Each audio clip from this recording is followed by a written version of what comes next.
Tokyo, c'est la ville géante, la ville totale qui ne cesse de grandir.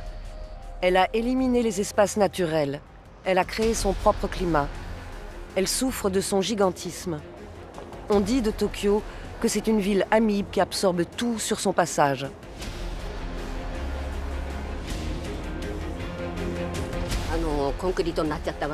Tokyo, c'est devenu du béton. La terre a disparu. Ça devient une jungle de béton. Au fond d'eux-mêmes, les Tokyoïtes n'ont pas totalement rompu le lien profond, spirituel qui les reliait à la nature. Cette nostalgie est inscrite dans l'histoire de la ville.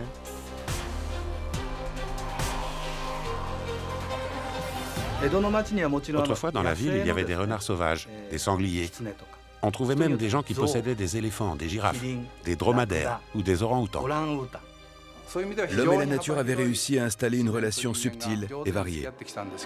Les urbanistes, les citoyens, les politiciens vont s'appuyer sur ce lien ancestral pour repenser la ville.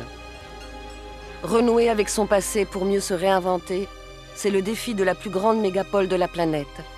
10 fois détruite, toujours recommencer. Tokyo, la ville de l'énergie à l'état brut, va surprendre encore.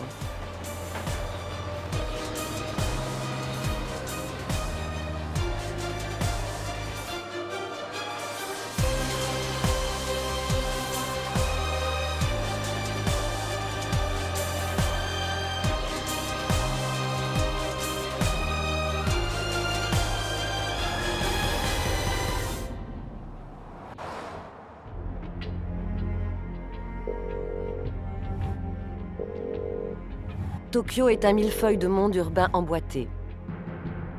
Le centre de Tokyo atteint une densité de 14 000 habitants au kilomètre carré. La métropole fait 13 millions d'habitants.